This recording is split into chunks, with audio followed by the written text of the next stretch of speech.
لا إله إلا الله محمد رسول الله عليه صلاة الله وآله والأحبة. Assalamualaikum warahmatullahi wabarakatuh. Dialog Nabi Yahya alaihissalam dengan Iblis laknatullah.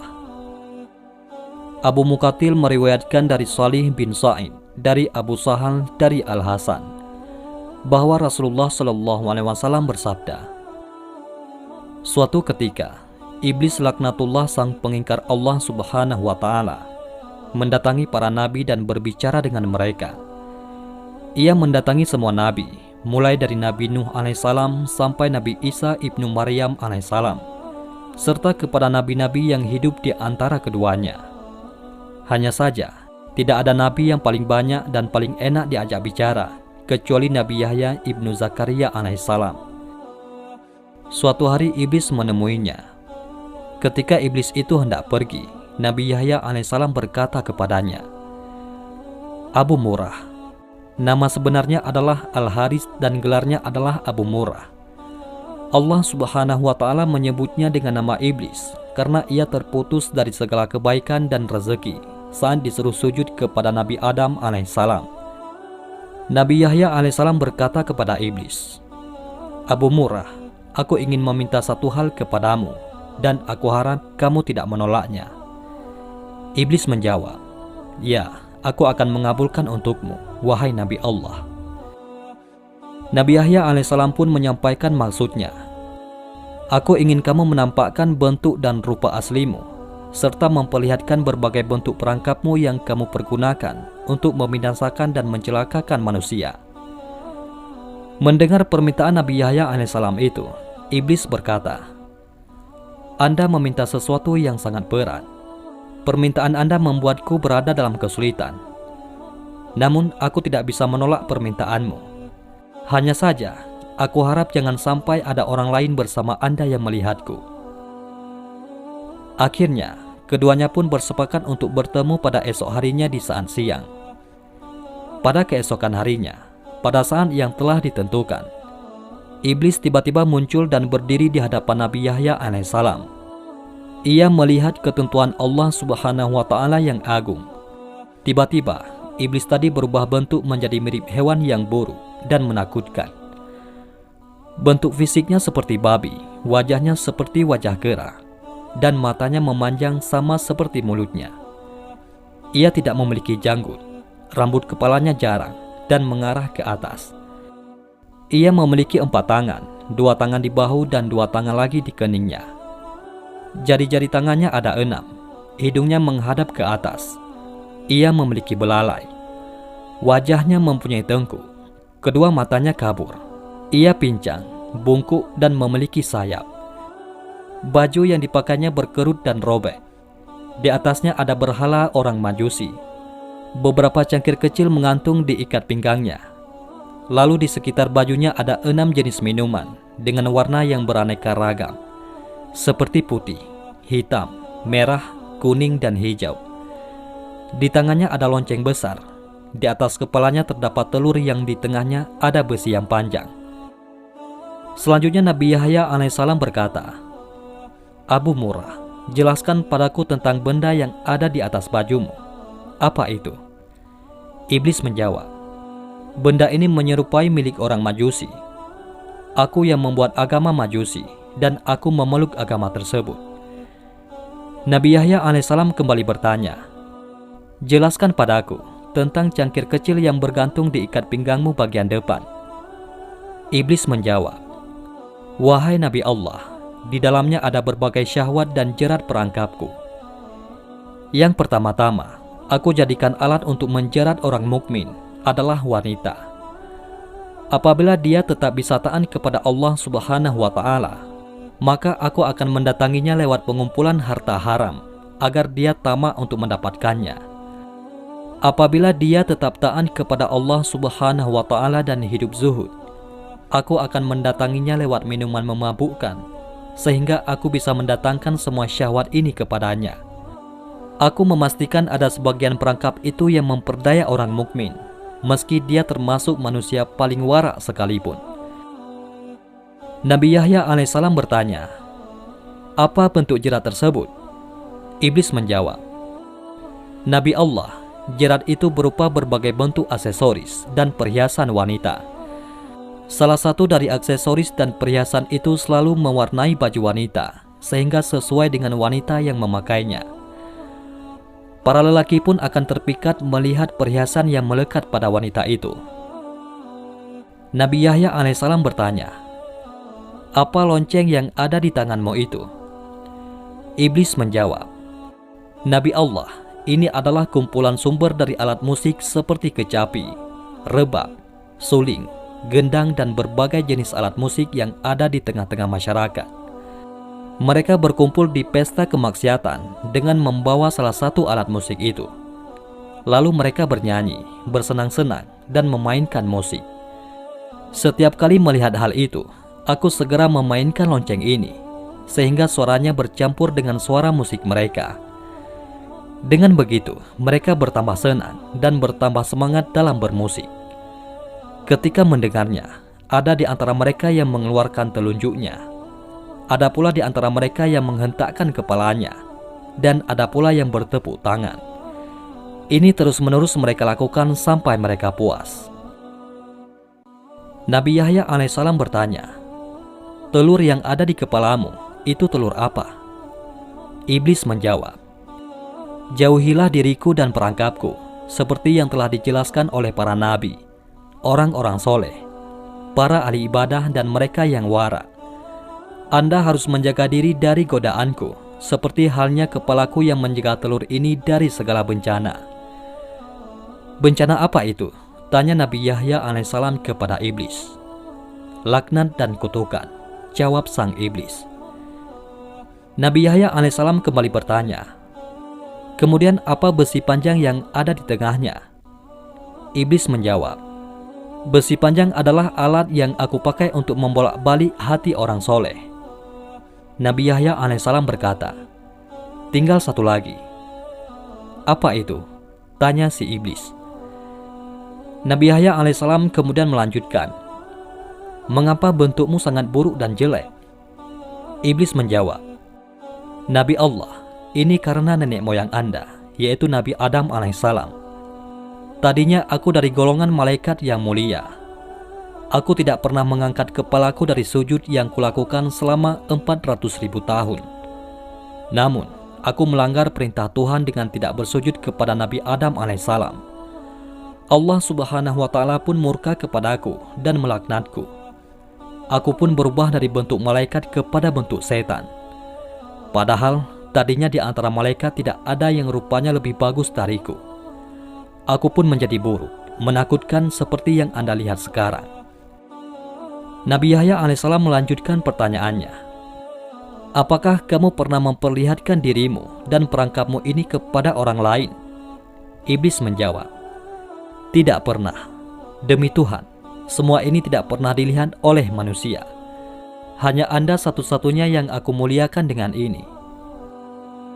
Nabi Yahya alaihissalam pun berkata, "Sungguh beruntung aku jika kamu mau menjawab dua pertanyaanku. Yang satu umum dan yang satu lagi bersifat khusus." Iblis menjawab, "Tanyakanlah wahai Nabi Allah." Nabi Yahya alaihissalam bertanya, "Terangkanlah padaku sesuatu yang paling menjadi harapanmu, yang paling menguatkan punggungmu, yang paling menghibur juru tulismu, yang paling menyenangkan matamu, dan yang paling mengembirakan hatimu." Iblis menjawab, "Nabi Allah, aku khawatir Anda menceritakan hal ini kepada orang lain, sehingga mereka akan menjaga diri dari hal itu. Dengan begitu, semua tipu muslihatku akan gagal." Nabi Yahya alaihissalam berkata, "Dalam kitab suci, Allah subhanahu wa ta'ala telah menceritakan kondisimu. Berikut tipu muslihatmu kepada para nabi dan walinya. Mereka pun telah menjaga diri dengan cara mereka. Sementara orang-orang yang sesat, kamu pasti lebih bisa menguasai mereka. Kamu dapat mempermainkan mereka seperti tongkat yang dipukulkan kepada bola. Keteranganmu kepada mereka tidak lebih diperhatikan dan dicamkan daripada ucapan Allah subhanahu wa ta'ala." Iblis kemudian menjelaskan, Nabi Allah, hal yang paling aku harapkan dan paling menyenangkan diriku adalah wanita. Ia merupakan jerat, perangkap, dan anak panah yang selalu tepat mengenai sasaran. Aku selalu berhasil dengan mereka. Aku berhasil menjatuhkan wanita dalam kebinasaan. Ketika menggoda para ahli ibadah, ulama, mereka bisa mengalahkanku. Lalu aku kirimkan pasukan untuk menyerang mereka, tetapi pasukan tersebut pun kalah. Pada saat demikian, aku ingat dengan wanita, sehingga diriku menjadi tenang, amarahku menjadi reda, emosiku lenyap, jiwaku menjadi tenang, dan kekuatanku menjadi bertambah. Seandainya wanita itu bukan dari keturunan Nabi Adam alaihissalam, pasti aku akan bersujud kepada mereka. Mereka adalah maduku, jimat mereka ada padaku. Setiap mereka memiliki kebutuhan, maka aku berusaha membantu mereka untuk memenuhi kebutuhannya.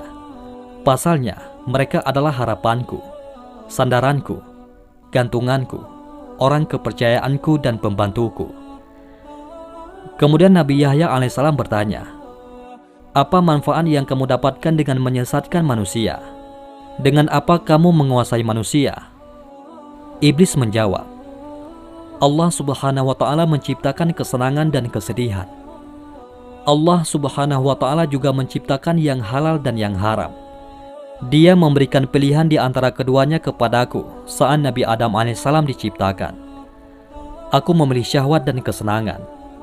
Aku juga memilih yang haram, yang keji, dan yang mungkar. Sehingga semua itu yang menjadi kecerendungan dan seleraku. Allah Subhanahu wa Ta'ala juga memberikan pilihan kepada Nabi Adam alaihissalam. Namun, Nabi Adam alaihissalam memilih kesedihan, ibadah, dan yang halal. Sehingga semua itu menjadi tuntutan dan harapannya. Semua itu menjadi harta dan dagangannya. Sementara yang sebaliknya telah menjadi harta dan daganganku. Kebutuhan dan keinginan seseorang merupakan nyawa kehidupannya. Jika kehidupannya hilang, orang itu pun binasa. Betapa banyak makhluk Allah yang ketika kebutuhan, keinginan, dan tekadnya hilang, dia segera mati dan binasa. Demikian pula dengan hal ini. Aku telah memilihnya sehingga menjadi syahwat, hawa nafsu, dan hidupku. Ketika hal itu hilang dariku, maka aku akan binasa. Namun ketika aku berhasil mengalahkannya, aku akan senang dan tetap eksis. Seandainya syahwat, hawa nafsu, dan hidupku ada pada orang lain, berarti ia telah mengambilnya dariku. Aku pasti akan berusaha sekuat tenaga untuk mengalahkannya, agar ia tetap menjadi penopang hidupku. Nah, dalam hal ini, manusia telah merampas hidupku yang berupa syahwat dan hawa nafsu. Ia menyimpan dan menyembunyikannya. Ia telah bersiap-siap memerangiku. Oleh karenanya, tidak ada jalan lain bagi si pemilik asli untuk mendapatkan haknya kecuali dengan berperang dan mengalahkan manusia yang zalim itu. Itulah kondisiku dan demikianlah aku senang ketika bisa mengalahkannya." Nabi Yahya alaihissalam kembali bertanya, "Apa bentuk kezaliman manusia sehingga kamu mengatakannya zalim?" Iblis menjawab, "Bentuk kezalimannya adalah dia merampas hawa nafsuku dan menyimpannya di tempat miliknya. Kalaulah bukan karena kezalimannya itu, aku tidak akan berusaha memeranginya dan mengambil barang halal darinya. Sebagaimana dia telah mengambil hawa nafsu dan barang haram milikku." Nabi Yahya alaihissalam bertanya lagi, "Bukankah tidak masuk akal kalau kamu ingin mengambil kembali hawa nafsumu? Padahal kamu gembira kalau dia mempergunakannya, dan bersedih kalau dia tidak mempergunakan hawa nafsumu dalam segala urusannya." Iblis menjawab, "Kalau dia mempergunakan hawa nafsuku, aku tidak bersedih, tetapi gembira, karena berarti ia telah memenuhi kebutuhanku. Aku malah bersedih kalau dia tidak mempergunakannya. Aku tidak meminta kebutuhanku itu, karena ia telah mengambilnya dariku. Aku juga tidak berharap dia mengembalikannya, sebab hal itu telah melekat padanya. Namun aku ingin dia mempergunakannya. Ketika ia mempergunakannya, maka itu berarti dia telah memberikan kepadaku apa yang menjadi keinginan, pilihan, dan hidupku. Dia adalah bagian dari diriku. Jika dia mempergunakan harapanku, maka itu berarti dia telah membuatku hidup dan bahagia. Pasalnya, dia mempergunakan sesuai maunya. Akan tetapi, kalau dia tidak mempergunakannya, maka itu berarti hawa nafsu tersebut tersimpan seperti tahanan. Jika dia berada dalam keadaan terkekang dan terikat, padahal dia adalah nyawa kehidupanku, sehingga seolah-olah aku dipenjara dan terikat, maka aku menjadi sedih. Dengan begitu, dia mengganti kehidupanku dengan kematian. Oleh karena itu, aku berusaha dengan berbagai cara dan mendatanginya dengan segala tipu daya. Aku kerahkan segala perangkat dan sarana. Aku keluarkan semua hiburan berikut alat-alatnya. Lalu aku pukul, aku gerakkan, dan aku lambaikan dengan dia melihatnya. Dengan cara itu, dia mulai bermusik dengan semangat. Dia juga mempergunakan hawa nafsu yang ada padanya yang merupakan nyawa dan syahwatku. Aku pun menjadi hidup dan bahagia sampai dia menemukan jalan untuk bergerak dan terlepas dari pohon tersebut. Inilah yang belum aku sebutkan oleh siapapun juga semenjak aku diciptakan. Seandainya aku tidak melihat kelebihan dan kemuliaan yang Anda miliki, aku tidak akan menerangkan semua ini pada Anda. Nabi Yahya alaihissalam kemudian berujar, tinggal satu lagi pertanyaan bersifat khusus dan pribadi yang ingin aku tanyakan padamu. Iblis menjawab, iya, tanyakanlah. Nabi Yahya alaihissalam melanjutkan pertanyaannya, apakah kamu menemukan peluang untuk menggoda diriku dalam pandangan, ucapan lisan, atau itikat kalbu? Iblis menjawab, secara umum memang tidak ada. Hanya saja, ada satu hal dari Anda yang menarik bagiku. Meski begitu, itu sudah cukup bagiku. Ada satu pintu utama yang bisa aku manfaatkan untuk menggoda diri Anda. Ketika mendengar pernyataan iblis tersebut, wajah Nabi Yahya alaihissalam menjadi suram. Beliau bingung, hatinya bersedih, jiwanya terperanjat dan kaget. Nabi Yahya alaihissalam berkata, apakah itu? Iblis menjawab, Anda adalah orang yang banyak makan. Kadangkala Anda terlalu banyak makan, sehingga menyebabkan pencernaan Anda tidak sehat. Kondisi Anda juga menjadi lemah, mengantuk, malas, dan menggampang tidur. Kadangkala Anda tidur di saat Anda harusnya bangun di tengah malam untuk beribadah. Ini yang menarik bagiku dari diri Anda. Nabi Yahya alaihissalam berkata, dengan kondisi tersebut, kamu mendapatkan kesempatan untuk menggodaku. Iblis menjawab, iya. Nabi Yahya alaihissalam berkata, apa yang membuatmu gembira dengan itu? Iblis menjawab, Anda tidak mencamkan apa yang aku sebutkan pada Anda. Aku akan menggiring Anda pada sesuatu yang dibenci oleh Allah Subhanahu wa Ta'ala, yang tentu saja menjadi sesuatu yang aku sukai. Sebaliknya, sesuatu yang disukai Allah Subhanahu wa Ta'ala adalah sesuatu yang aku benci. Ketika manusia memilih sesuatu yang aku benci, aku tidak berdaya atasnya, sehingga aku berusaha sekuat tenaga untuk menipunya sampai dia memilih apa yang aku sukai. Semua itu aku lakukan karena hidupku bergantung pada apa yang aku sukai, disukai pula oleh manusia. Sebaliknya, kematian, kebinasaan, kehinaan dan kelemahanku terletak pada apa yang aku benci dimanfaatkan oleh manusia. Ketahuilah, yang aku benci itu adalah barang yang halal, yang baik serta kesedihan. Sedangkan yang aku sukai itu adalah barang yang haram, yang buruk serta kesenangan. Allah Subhanahu wa Ta'ala telah mengingatkanmu dengannya. Anda cukup beruntung, wahai Yahya. Iblis mengatakan itu karena dia telah memberitahukan kesempatan yang mungkin didapatnya dari Nabi Yahya alaihissalam. Nabi Yahya alaihissalam bertanya, sepanjang hidupku, hanya itu kesempatan yang bisa kamu dapatkan dariku? Iblis menjawab, iya, tidak ada lagi kecuali itu. Nabi Yahya alaihissalam kemudian menegaskan, aku berjanji kepada Allah Subhanahu wa Ta'ala untuk tidak meninggalkan dunia dalam kondisi kenyang. Mendengar hal itu, iblis menjadi marah dan sedih, sebab Nabi Yahya alaihissalam telah melakukan antisipasi tipu daya iblis. Ia berkata, Anda telah menipuku dan membuatku kesal. Harapanku pun sirna dari menggoda Anda." Kemudian iblis pun meninggalkan Nabi Yahya alaihissalam dengan sangat murka.